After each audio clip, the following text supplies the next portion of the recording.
Okay, we're recording. Hi everyone, welcome back to my channel. My name is Artistic Stacy. So for today's video, I'm going to be doing a plate showcase. Oh my gosh. There are some artworks that I will be showing that's not in this binder because it is a plate that is literally too big for this binder. This binder is A3, mind you. This is A3. This is big. Okay, this is humongous and it's heavy and it has a lot of artwork in there, as you can see. It's gonna be an exciting sketchbook tour type of video. Okay. This is not in order, hindi to categorized by subjects. It's literally just all of my plates, almost all of my plates nung first year. Kasi may mga iba kong plate na naiwan sa school kasi they're just there and hindi na binalik. I do have one plate na dinisplay. I'm very proud of that. I still have not gotten it back, but I don't really care. It's there and it was showcased nung CFAD week and I'm so happy. Anyway, let's dive right into it, okay? Wow, big reveal. So, this plate, this is my typography plate. We had to basically just change a proper name in a movie poster. You just choose a movie poster that has a proper name, like Barbie or like literally any other name, and then you just replace it with your name. And you could only pick between a serif and a sans serif to change yung typography, and I chose sans serif. Yeah, I know, I choose serif. Sorry, I chose a serif. I don't know if I have my studies here, but we didn't have to do studies for that. Maybe I'll show them here if you guys want to see it. But yeah, this is my plate. Alam niyo ba, ginawa ko to? I did these fairies on the day. On the day of submission. I had to submit at like 1 p.m. and I had classes in the morning, but I think na-dismiss ng early, so I just did them. I think I was finishing this in Manila Cafe with my best friend, from what I recall. Basically, for this plate, we had to use only one word, and that word was amazing. You have to make an ad out of that, so I chose KFC Zinger na burger because I was like, okay, fine, we'll do a burger. I feel like as a CFAD student, I feel like it's obligatory that you have at least one burger ad. You know, if you know what I mean, diba? This was also made using poster paint and I rendered some of it with color pencil. I don't know if you guys can tell, but yan, color pencil over there. I'm proud of this plate. I like it. Amazing. I really like the chili. I think the chili looks so 3D. So cool. I don't know how I did that. I actually don't know how I did that, but it worked out so well and I really like it. This is yung finals ko for figure drawing 2 and we had to do yung crucifix. I know this is not finals. This was the plate before finals, I think. Yeah, the plate before finals. We had to do a crucifix. This is my study on the back. Ito yung study. And then this is the final. This is all in color pencil. This is 11 by 17 inches. So yeah. It looks really dark on camera, but in real life, it's not that dark.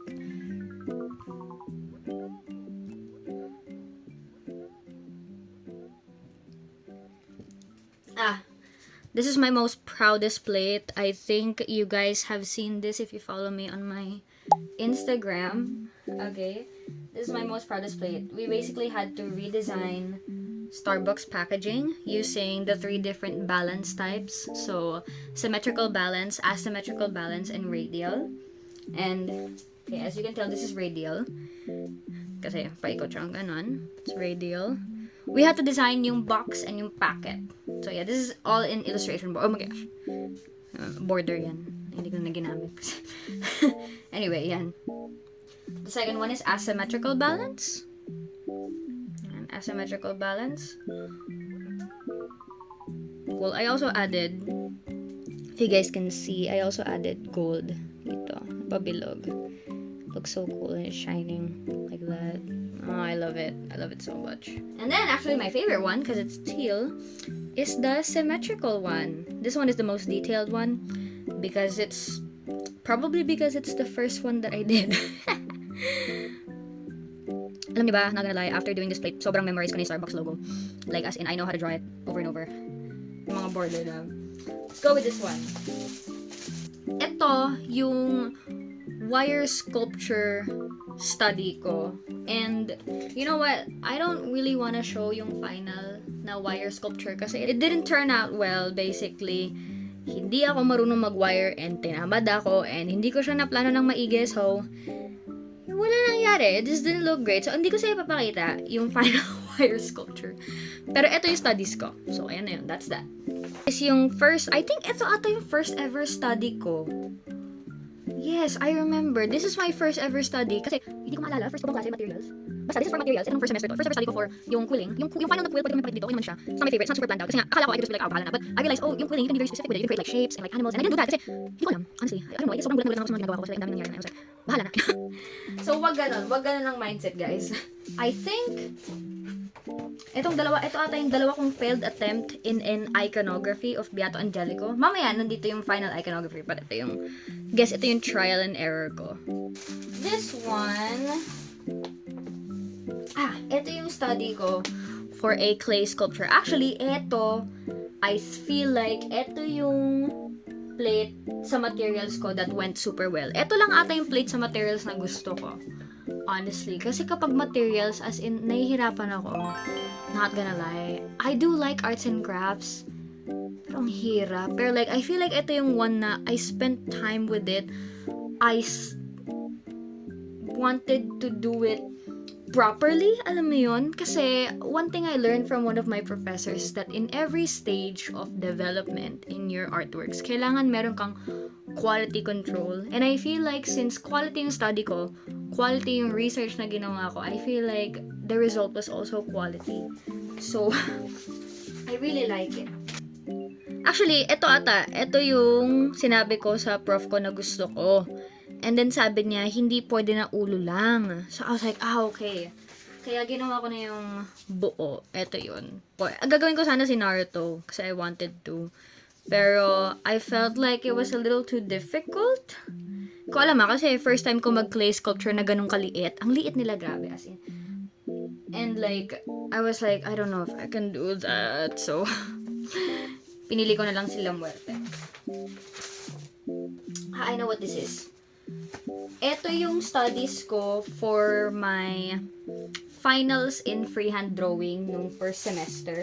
Papakita ko sa inyo guys yung final na artwork. I don't like it that much actually. Ito yung one of the plates na nasa school. Naiwan ko siya sa school. Actually, well, hindi ko lang siya inuwi. You know? But like, it's there.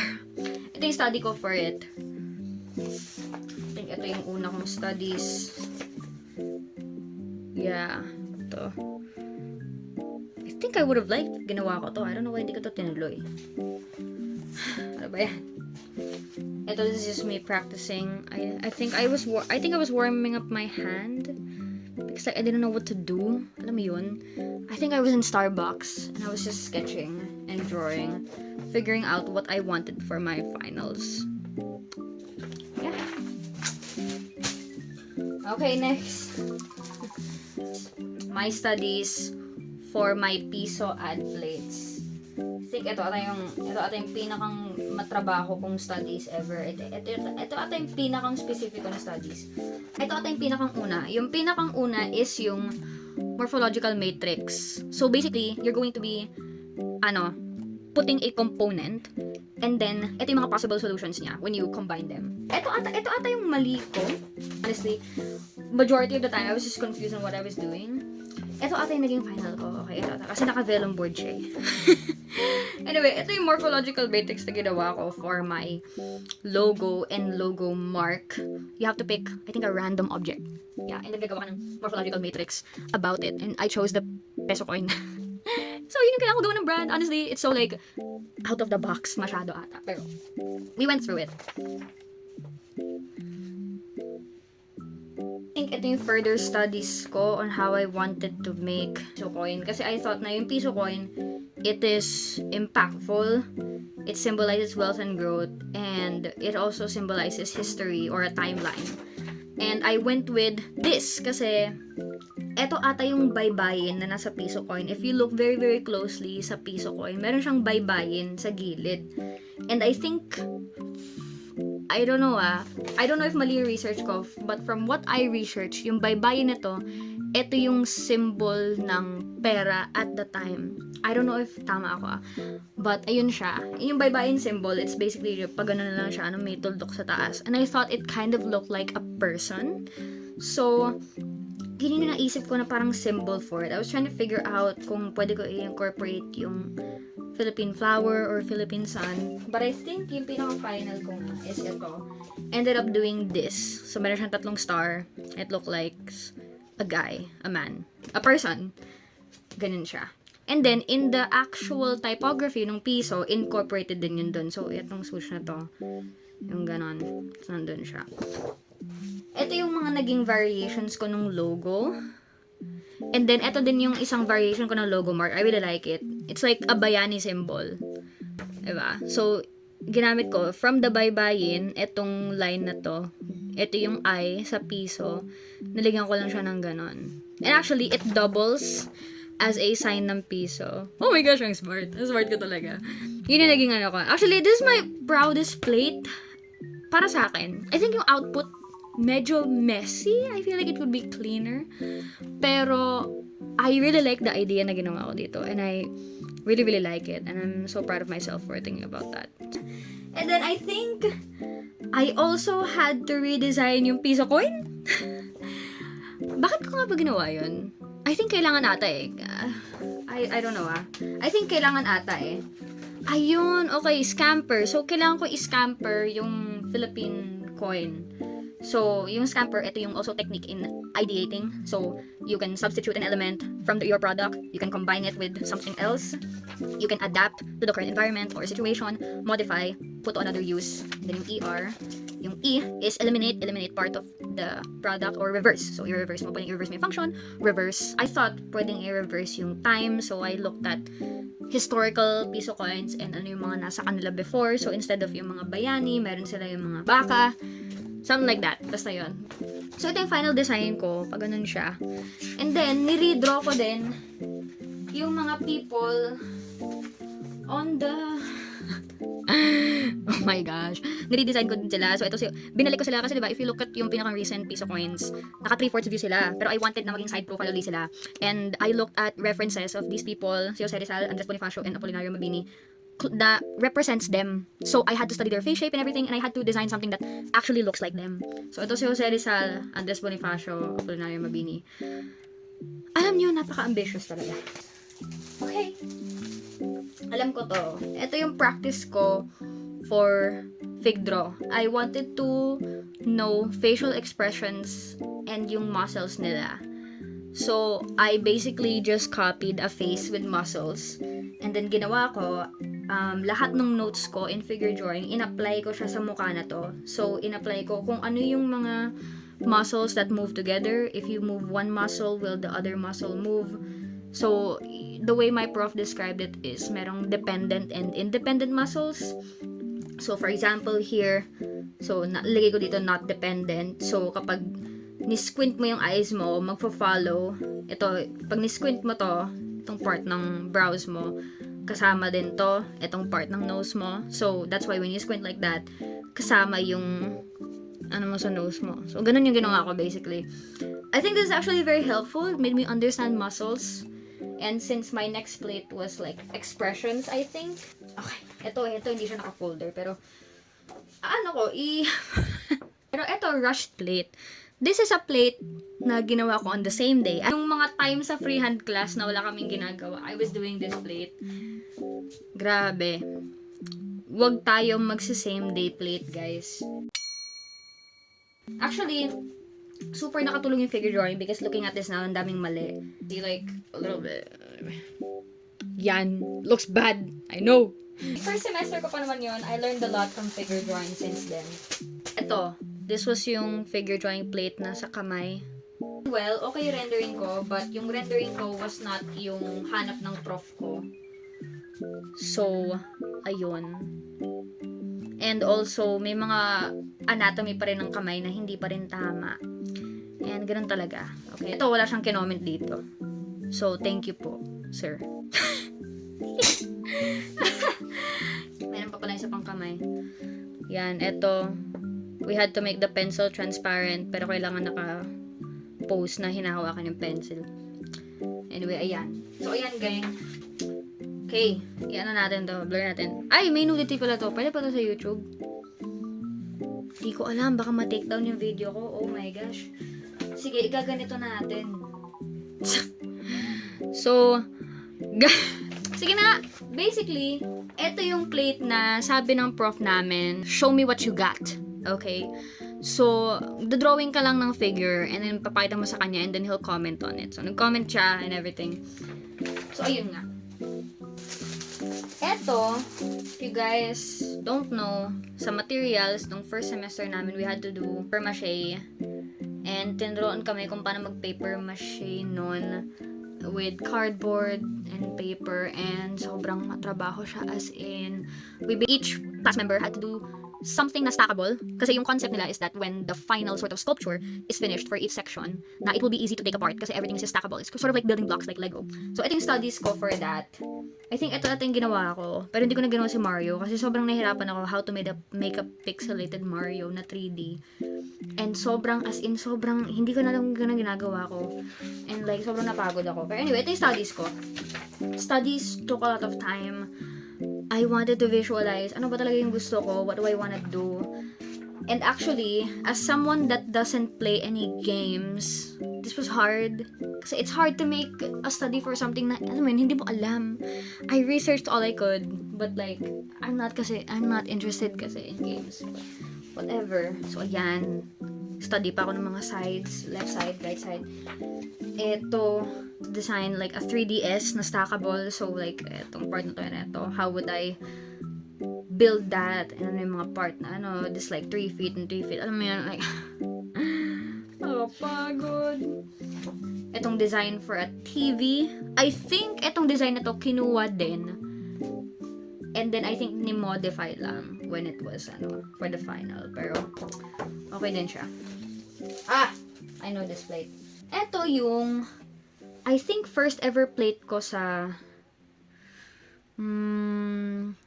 CTech. Nakalimutan ko na. Basta CTech, guys. CTech. So, we basically had to choose an animal na gusto namin. I chose a peacock kasi I really like peacocks. And then, from letters A to Z, you have to write down something that describes yourself. And then, you somehow have to combine yung animal na yon and all of the A to Z aspects of yourself. So, ang hirap. So, ginawa ko na lang is yung peacock and then, yung mga bilog-bilog ng peacock, doon ko nilagay yung symbols nung mga ni-write down ko na things about myself. Mababa yung grade ko dito because hindi ko na, I think kasi, yung point ng subject is to have a creative mind, to think creatively about yung final product mo. And I think, hindi ko na-execute creatively yung gusto ko maiparating. Kaya ganun lang yung grade ko. So, eto yung studies ko for, yung nakita nyo kanina, diba? Meron yung iconography. Ito yung studies ko sa iconography. I had to research ano bang type of iconography gusto kong gawin. Kasi merong Byzantine iconography, merong iconography na medyo realism. So, I wanted to see, ano ba yung type of style ko when it comes to iconography? What catches my eye? You know? So, I researched on that. And, yun yung style na finalize ko. Kung anong klaseng mata, and then ano yung mga symbols that will go into the icon, to the final icon. So, yun. Ito naman, I think ito yung studies ko for the illuminated manuscript. Mamaya makikita niyo yun, guys. Pero, I think it's one of my proudest plates yet. So, eto guys, I think this was a super duper fun plate. Basically, we just had to do studies of animals sa UST Museum kasi meron doon mga taxidermy animals. So, we just pick, I believe, you just pick an animal and then you just do a study of it. And grabe, I enjoyed this so very much. I loved doing these studies and I love color pencil and I just love it. I love drawing animals. I was just there looking at all of these animals and just drawing them. It was so fun. Okay, so eto. Figure drawing again.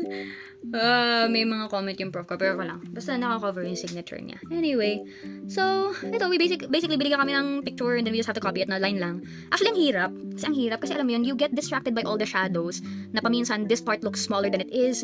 Alam mo yun, so, it's very challenging. And alam mo, doing this plate, I understand why some students trace. Alam mo yun, like, kahit na, alam mo yun, parang, I don't want to fail. That's why you just kind of, alam mo yun, ang hirap. Ayan, so ito pa isa pang pose. It's hard. Actually, favorite kong comment ng prof ko. Kasi putol, kasi nga hindi ko na scale ng maayos sa page. Anyways, funny. Ko na expressions. Ang hirap nito. Grabe. Ayoko na. May mga comment yung prof ko kasi may mga certain expressions na kailangan kaming magawa. And, you know, paminsan hindi mo ma-achieve yung expression na yun. So, magka-comment siya. Anyway. So, yun. Okay. Moving on. Basically, for freehand, I think, ito ata yung beginning din ng freehand. This is another one of those show me what you got type of plates. So, binigyan lang kami ng prompt and then you just kind of draw it. And that's it. This was done with graphite. I think graphite yung instructions. I think graphite dapat yung drawing mo. This was fun. Alam mo yun, while doing this, I was just like, wala pa akong pasok ata. And then, during my free time, I would just continue the drawing. I mean, just sitting down and just drawing. It was fun. Ito na. Ito yung first ever plate na nagpuyat ako. Ito ata yung first ever plate na hindi ako natulog. Basically, may mga eto, I think makikita mo to sa fountain sa UST. And we just had to take a picture of it. We had to go there, take a picture of it. And we had to basically draw it with the knowledge of this. Just basically had to copy. So, kung anong natutunan mo dito, how you blend pencils, anong klaseng technique gusto mo? Gusto mo ba mag-stippling? Or gusto mo ba mag-cross-hatching? Or gusto mo ba mag-hatching? You have to basically apply it here. So, pinili ko yung tonal blending. So, hindi ako nag-smudge, but nag-blend ako. So, hindi siya ganun kaganda kasi nga, cramped nga. Okay.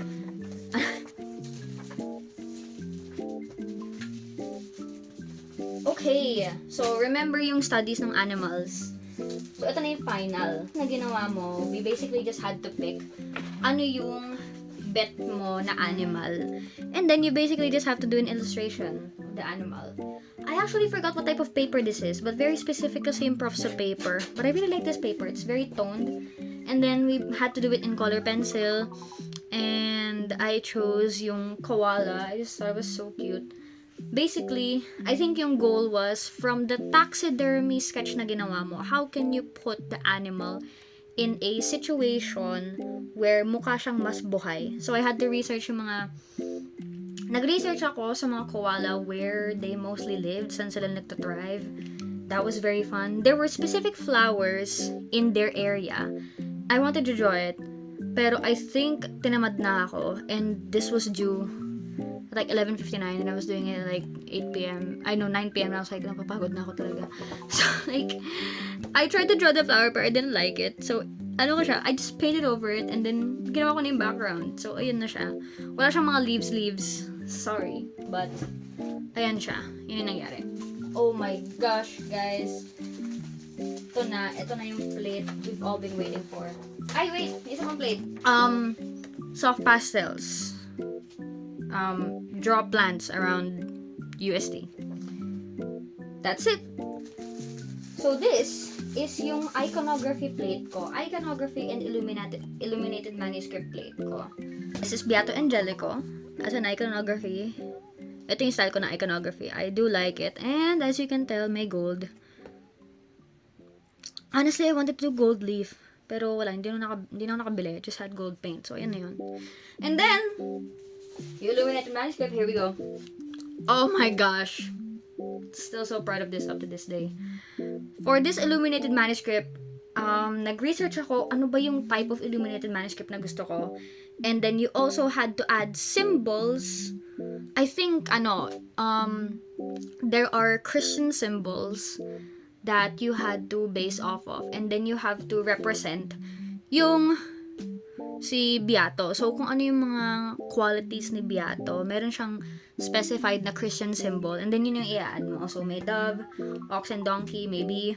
So, yun. We just basically had to implement it with the manuscript. And I really love this manuscript. I did this with quill pen mismo. And it was super fun. And I really, really liked it. And grabe. I had so much fun with this plate. Like, I already envisioned I wanted it to be detailed. And I think yung detail na inad ko dito, it was just right. Alam mo yun, it's just, I love it, man. I really love it. I still come back to this day. Actually, if you don't know me also, I'm a person that really likes geometric elements. So as you can see, Madami akong mga geometric elements dito kasi they're my fave. Mga square. I love it. Yung quote, may also yung manuscript na nakasulat dito is a quote from Beato Angelico, and it's that art is not reserved for the gifted few. It is a natural expression of the human spirit. And I really like that quote. And yun siya. Oh, I love this plate. Oh my gosh, I love coming back to it. It's just it's my proudest plate, as in. I love doing this plate. Stay tuned for part 2 of this video to see more of my plates. Okay, that's all. Thanks for watching.